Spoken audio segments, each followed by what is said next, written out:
Hello everyone. In the previous sessions, we saw how personality gets molded by biological and environmental factors.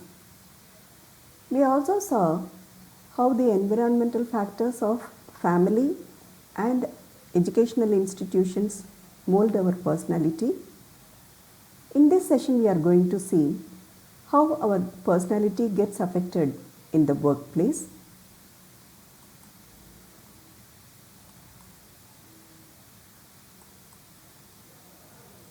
Personality in organizational behavior. Our behavior within an organization is very important, and behavior of a person in an organization is very crucial in ensuring cordial interaction with the other employees. So how we behave in an organization is very important, and if our personality is of a wrong type, then that may lead to protest and even unrest in the workplace.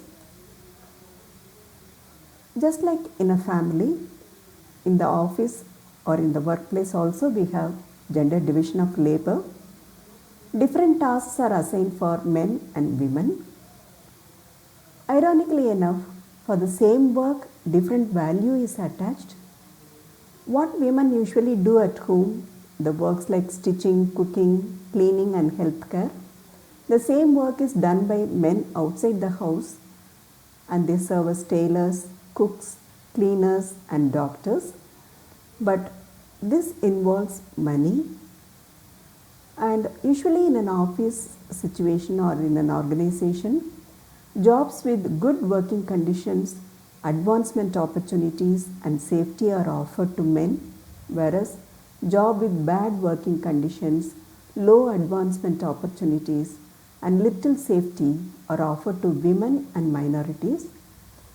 And you may think that okay, to begin with we will work in bad working conditions, but later we can move on to the better position. But mobility between these two groups is very difficult. Once you start at a lower level, reaching a higher level is very difficult. And so equal occupational status is almost impossible in the workplace.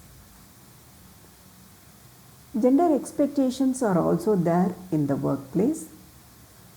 Male workers fit in very comfortably within the concept of ideal workers because they are completely dedicated to their work without any career interruptions whatsoever and no outside responsibilities as well. And they are additionally confident and assertive, so that makes them very suitable for leadership roles, and they usually hold very high positions such as managers. Whereas female workers, they are expected to take feminine office roles, and if they take such roles, then they are considered less competent, and in an office situation they are expected to adapt to a man's world, and if they prove themselves, then they are considered unfeminine.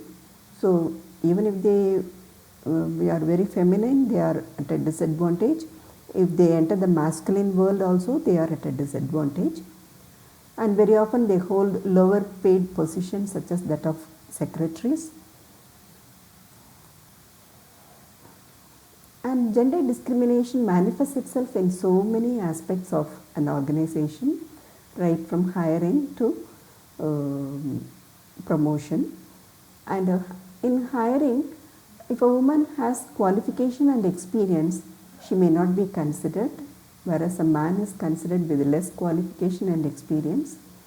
And when people are fired from an organization, that is when they are dismissed from an organization, women are dismissed first with no valid reasons. And considering the pay in an organization, a male with similar training and work experience but even recently hired will be paid more than a female who has similar training and work experience. Job benefits, considering that a company's health insurance policy does not cover a woman's spouse, saying that he may be covered in his office, while a male co-workers have their wives covered. In some families, it might so happen that the husband is temporarily out of job.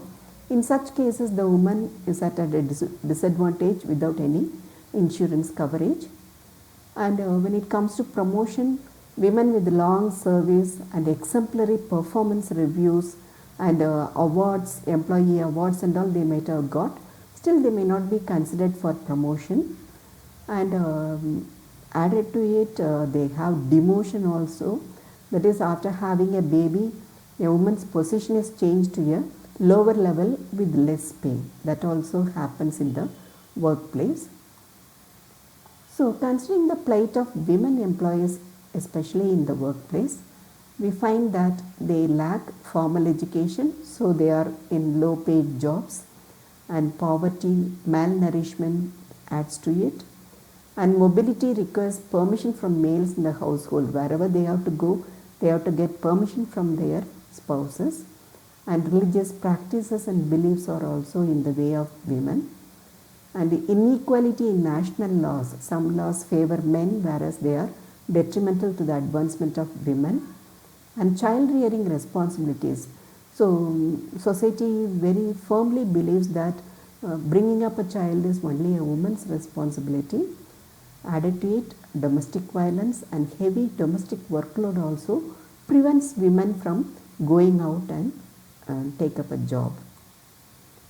And thinking of the plight of male employees, they are also not at a very advantageous position. Whenever there is discrimination, we have already seen that both parties get affected. So men are also affected in the process because of gender discrimination. So they too face the brunt of it, though they may have more power and decision making ability. They are also under pressure to follow the gender roles, behavior, tasks and expectations. Management expects them to put in long hours because they have a family to support, so late night work will be given to men folk only. And they are not considered for certain jobs like that of a secretary. And the financial burden is more on men. So to take a lighter example, we can see that in courtship, the burden of paying for dates and initiating proposal of marriage, women may call it as a marriage of equals, but all the expenses have to be borne mostly by men. And a recent trend, you might have heard of sneaking. It's a portmanteau word for sneaking and eating, wherein women manipulate men by dating merely for free food. They don't have any serious intentions in going out for dating. They go out just for getting free food and in a way exploit the men folk. So added to all these things, men have more economic burden. And considering the plight of transgender employees in the workplace, we have already seen the term transgender. It's an umbrella term that encompasses a broad category of individuals, and gender inequality is very rampant among the transgender community, resulting in high unemployment rate. And in workplace, they have to worry about what will happen if they come out or remain closeted. Closeted employees waste much energy daily in deciding details to share or hide, and they have to comply with the dress code or lose job. That problem also they have. And if they are transitioning at workplace, then they lose power when transitioning to a woman, and they gain power while transitioning to a man. All these problems are also there for transgender employees. And considering success at workplace, at office, equal pay for men, women and transgender employees in comparable roles must be there. Then only success can be true. And all must have access to top positions. Everyone must be able to reach or aspire for high and top positions in the company. And objective assessment of performance should be there. There should not be any gender bias. And at home also, there should be some support. Domestic labor should be shared equally, then only women can excel in the workplace. and motherhood should not affect career, and career should not affect parenting choices. Then gender equality can be attained.